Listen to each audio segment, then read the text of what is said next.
शांति। आज 31 मार्च 2022 को हम बाबा के अनमोल मधुर महावाक्य सुनेंगे। आज की मुरली में बाबा ने ज्ञान मार्ग और भक्ति मार्ग का कॉन्ट्रास्ट बताया है। बाबा कहे, ज्ञान मार्ग में तुम बच्चों के सामने एक लक्ष्य है पुरुषार्थ करने का, तो तुम बच्चों में कभी कोई भी बुरा ख्यालात नहीं आना चाहिए। साथ ही साथ बाबा कहे, ऐसा कोई उल्टा काम न करो जो सच्ची कमाई में घाटा पड़ जाए। तुम बच्चे इस ज्ञान मार्ग में सच्ची कमाई करते हो और वह आत्माएं श्रेष्ठ, तकदीरवान, ऊंच पद पाने वाली बन जाती है। बाबा कहे, तकदीरवान आत्माओं की निशानी यही है कि वह हड्डी यज्ञ सेवा करेंगे, कभी अपने जीवन में लोभ नहीं रखेंगे, सदा मीठा बोलेंगे, हर एक के साथ मीठा व्यवहार करेंगे। और बाबा कहे, इस पुरानी दुनिया को देखते हुए भी नहीं देखेंगे। ये तकदीरवान बच्चों के लक्षण है, निशानियां हैं। तो सुनते हैं आज बाबा के मधुर महावाक्य। ओम शांति। मीठे बच्चे, ज्ञान मार्ग में तुम्हारे ख्यालात बहुत शुद्ध होने चाहिए। सच्ची कमाई में झूठ बोला, कुछ उल्टा किया तो बहुत घाटा पड़ जाएगा। प्रश्न है आज की मुरली से, जो तकदीरवान बच्चे उच्च पद पाने वाले हैं, उनकी निशानी क्या होगी? उत्तर है, उनसे कोई भी खराब काम नहीं होगा। यज्ञ की सेवा में हड्डी हड्डी लगाएंगे, उनमें कोई भी लोभ आदि नहीं होगा। दूसरी बात, वह बहुत सुखदाई होंगे, मुख से सदैव ज्ञान रत्न निकालेंगे, बहुत मीठा होंगे। और तीसरी बात, वह इस पुरानी दुनिया को जैसे देखते हुए भी देखते नहीं। उनके अंदर यह ख्याल नहीं आएगा, जो तकदीर में होगा देखा जाएगा। बाबा कहते, ऐसे बच्चे कोई काम के नहीं। तुम्हें तो बहुत अच्छा पुरुषार्थ करना है। आज की मुरली से पहले गीत बजा है, हमारे तीरथ न्यारे। ओम शांति। यह भक्ति मार्ग के गीत है। तुम जानते हो, हमारी ही महिमा हो रही है। भक्ति मार्ग में महिमा गाई जाती है और प्रार्थना की जाती है। और ज्ञान मार्ग में, भक्ति मार्ग में महिमा गाई जाती है, प्रार्थना की जाती है। और ज्ञान मार्ग में यह प्रार्थना और भक्ति नहीं की जाती है। ज्ञान माना पढ़ाई। जैसे स्कूल में पढ़ते हैं, पढ़ाई में एम ऑब्जेक्ट रहती है, हम यह पढ़कर फलाना पद पाएंगे, यह धंधा करेंगे। कहीं सीखते हैं, ऐसे ठगी करेंगे। बाबा कहे, कहीं नेगेटिव भी हो जाते हैं और सोचते हैं ये सीख करके फिर ऐसे ठगी करेंगे, पैसा कमाएंगे। बहुत पैसे के लिए ठगी करते हैं, इसको भी भ्रष्टाचार कहते हैं। लूट मार भी करते हैं, गवर्नमेंट की चोरी करते हैं, धन कमाकर अपने को सुखी रखने के लिए और बाल बच्चों को सुखी रखने के लिए ऐसी ठगी करते हैं, भ्रष्टाचार करते हैं। बाबा कहे, पढ़ाकर शादी आदि कराने के लिए, इसलिए उनको बहुत धन चाहिए। यहां तो तुमको पैसे कमाने की बात नहीं है। यहां तो ऐसी कोई पैसा कमाए, खूब सुखी होकर के रहे, पढ़ा करके शादी कराए। बाबा कहे, यहां तो तुमको पैसे कमाने की बात ही नहीं। यह है पवित्र पढ़ाई। भल गृहस्थ व्यवहार में रहते हो, सिर्फ पढ़ना है, तो ज्ञान मार्ग जहाँ एम ऑब्जेक्ट है, पढ़ाई है, और पढ़ाई भी कैसी है? पवित्र पढ़ाई। और उसके लिए गृहस्थ व्यवहार को छोड़ना नहीं, लेकिन बाबा कहे बल गृहस्थ व्यवहार में रहते हो, सिर्फ पढ़ना है। कई कहते हैं हमें तनख्वाह कम मिलती है। बाबा कहते, कई कहते हैं हमें तनख्वाह कम मिलती है, इसलिए ठगी करनी पड़ती है, क्या करें? परंतु अब बाबा क्या श्रीमत देते हैं? जब मनुष्य कहते हमको तनख्वाह कम मिलती है इसलिए ठगी करनी पड़ती है, क्या करें? तो बाबा कहते हैं परंतु इस ज्ञान मार्ग में तो ऐसे कोई ख्यालात नहीं होने चाहिए कि हमें ठगी करना है, नहीं तो दुर्गति हो पड़ती है। यहाँ तो बहुत सच्चाई सफाई से बाप को याद करना पड़े, तब ही पद पा सकते हैं। स्टूडेंट को पढ़ाई के सिवाय और कोई बात में बुद्धि नहीं रहनी चाहिए, नहीं तो हम भविष्य उच्च पद कैसे पाएंगे? बाबा कहे नहीं तो हम भविष्य उच्च पद कैसे पाएंगे? अगर उल्टा सुल्टा काम कर लिया तो फेल हो जाएंगे। सच्ची कमाई में फिर कुछ झूठ आदि बोलने से व ऐसा कोई काम करने से पद भ्रष्ट हो जाएगा, बहुत घाटा पड़ जाता है। यहाँ तो तुम आए हो भविष्य पदम पति बनने के लिए, तो यहाँ कोई भी डर्टी ख्यालात नहीं आना चाहिए। कितनी सुंदर बात कही बाबा ने। बाबा कहे यहाँ तुम आए हो भविष्य पदम पति बनने के लिए, तो यहाँ कोई भी डर्टी ख्यालात नहीं आने चाहिए। कोई चोरी आदि करते हैं तो केस चलता है, उसमें कोई छूट भी जाए, परंतु यहाँ तो धर्मराज से कोई छूट ना सके। दुनिया की जो कार्यवाही है लॉ एंड ऑर्डर की, वहां तो कोई छूट भी सकते हैं, केस चलता है तो। परंतु बाबा कहे यहाँ तो धर्मराज से कोई छूट ना सके। पाप आत्मा को तो बहुत सजा खानी पड़ती है, ऐसा कोई नहीं होगा जिसको सजा न खानी पड़ती हो। माया गिराती रहती है, थप्पड़ मारती रहती है, अंदर गंदे ख्यालात चलते हैं, यहाँ से कुछ पैसा उठावे, ऐसे भी ख्यालात चलते हैं, यहाँ से कुछ पैसे उठावे, पता नहीं ठहर सके व नहीं ठहर सके, ज्ञान मार्ग में आगे चल सके नहीं चल सके, तो सोचते पैसा इकट्ठा कर ले, यहाँ से अगर जाना भी पड़े तो कम से कम हमारे हाथ में कुछ पैसे भी हो। तो इसीलिए सोचते यहाँ से कुछ पैसे उठावे, पता नहीं ठहर सके व नहीं ठहर सके, कुछ इकट्ठा करके रखे। अब यह है ईश्वरीय दरबार, राइट हैंड फिर धर्मराज भी है, उनकी सजाएं तो 100 गुना ज्यादा है। नए नए बच्चों को शायद मालूम न भी हो, इसलिए बाबा सावधान करते हैं। तुम बच्चों के ख्यालात बड़े शुद्ध होने चाहिए। बहुत बच्चे लिखते हैं बाबा आपका फरमान है कि गृहस्थ व्यवहार में रहते सिर्फ मुझे याद करो, श्रीमत बिगर कोई भी काम नहीं करो।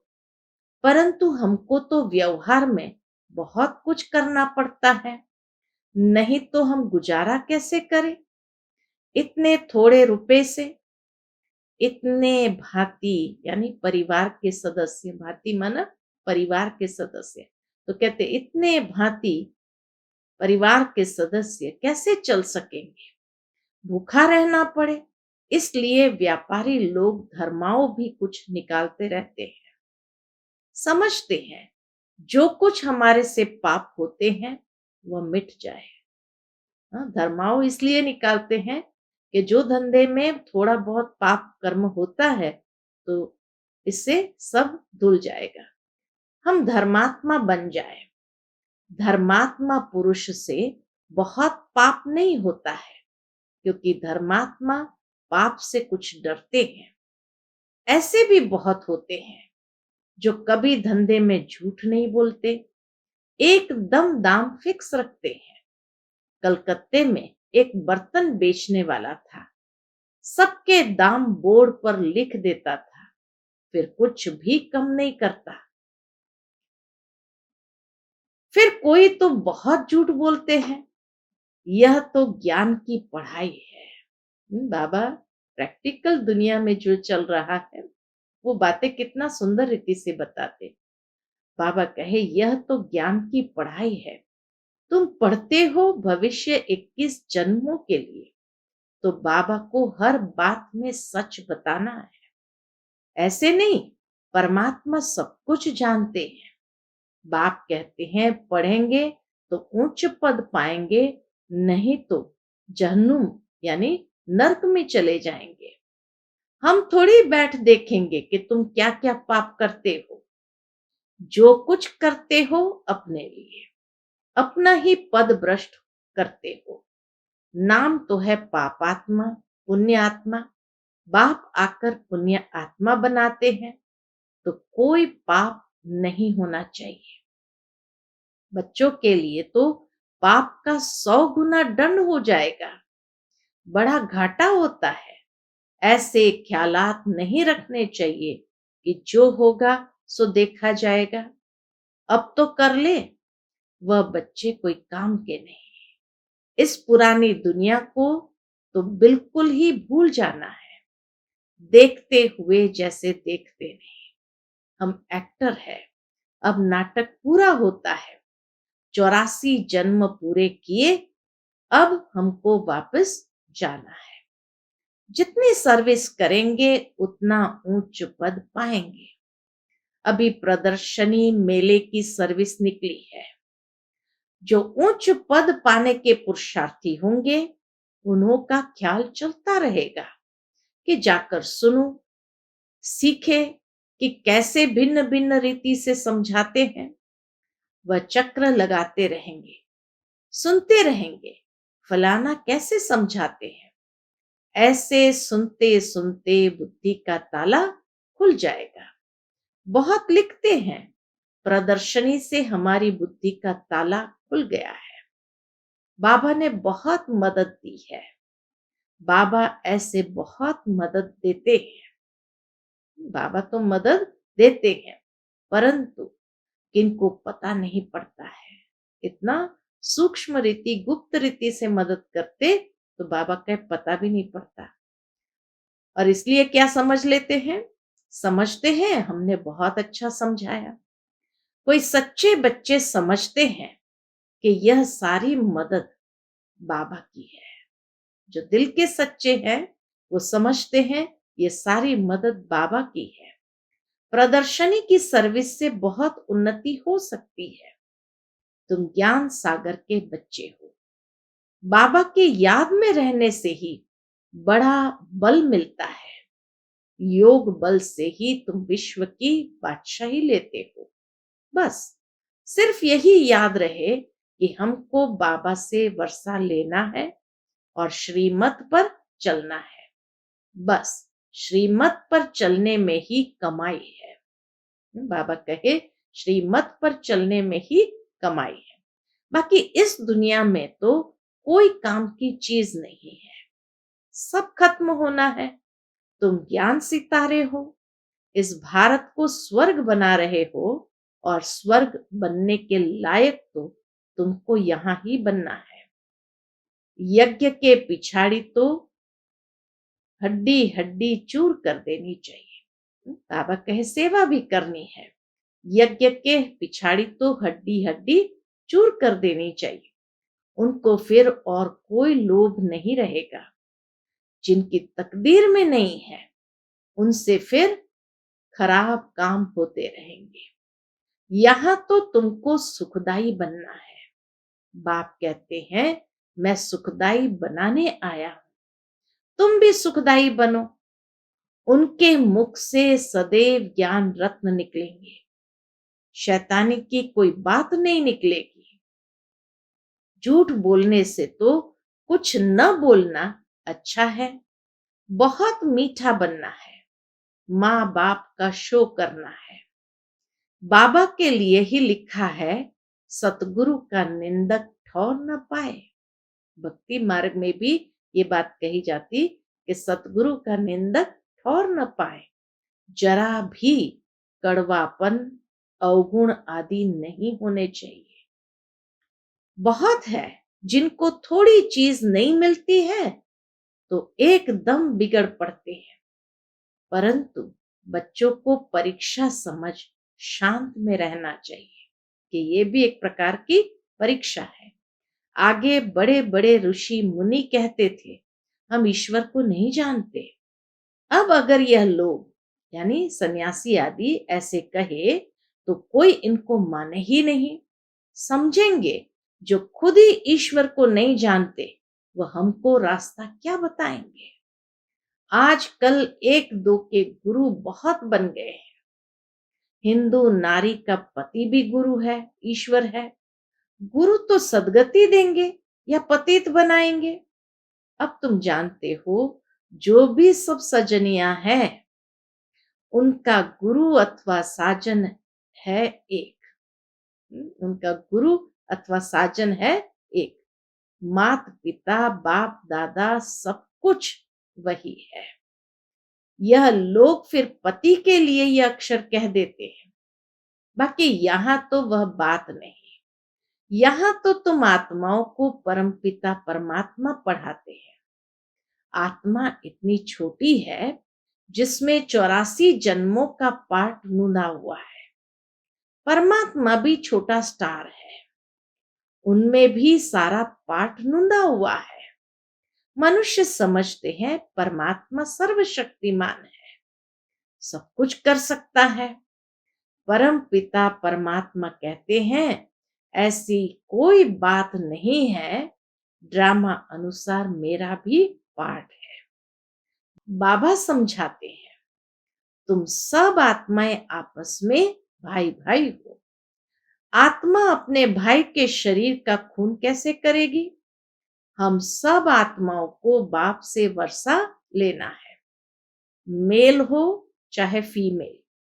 यह भी देह अभिमान छोड़ना है। मैं मेल हूं फीमेल हूं, बाबा कही यह भी देह अभिमान छोड़ना है। शिव बाबा कितना मीठा है, तो हम भी शिव बाबा के बच्चे हैं, भाई भाई है। तो हमको कभी भी आपस में लड़ना झगड़ना नहीं चाहिए। देही अभिमानी रहे तो कभी भी लड़े नहीं। बाबा क्या कहेंगे, बाप इतना मीठा और बच्चे लड़ते रहते हैं। इस समय मनुष्य में आत्मा का ज्ञान ही नहीं है। बाबा कहे, इस समय मनुष्यों में आत्मा का ज्ञान भी नहीं है। हम आत्मा परमात्मा की संतान है, फिर लड़े क्यों। मनुष्य तो सिर्फ कहने मात्र कह देते हैं, तुम तो प्रैक्टिकल में हो। बाप कहते हैं, दे अभिमान को छोड़ो, हम आत्मा है, अब वापस जाना है। यही तात लगी रहे, पूरा पुरुषार्थ करना चाहिए। बाप जैसा मीठा और लवली जरूर बनना है, तब बाप कहेंगे सपूत बच्चा है।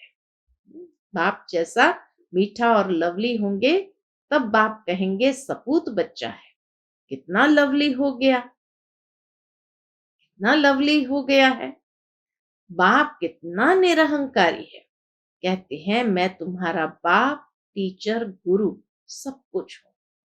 आधा कल्प से तुम मुझे याद करते आए हो कि बाबा आओ, यह मेरा भी ड्रामा में पार्ट है। पहले ये घड़ी आदि नहीं थी, रेती पर टाइम देखते थे।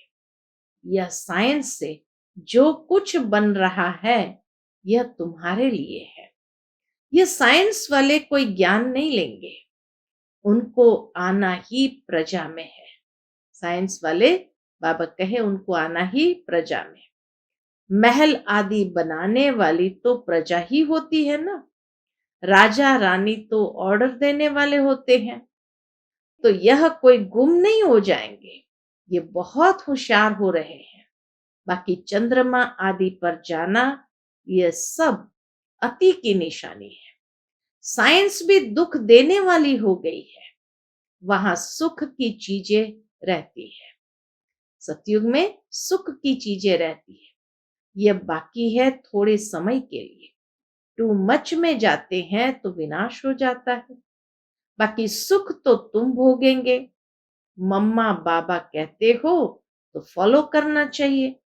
तुम्हारे मुख से सदैव रत्न निकलने चाहिए। कहते हैं पत्थरों ने गीत गाया।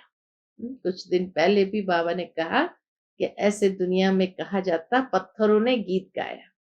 पहले तुम पत्थर बुद्धि थे। बाबा ने आकर तुमको पत्थर बुद्धि से पारस बुद्धि बनाया है। अभी तुम गीता का गीत गा रहे हो। पत्थरों ने गीत गाया तो पहले पत्थर बुद्धि से पारस बुद्धि बाबा ने बनाया, और अभी तुम गीता का गीत गा रहे हो। बाकी वह पत्थर गीत नहीं गाएंगे। गीता को ही गीत कहा गया है।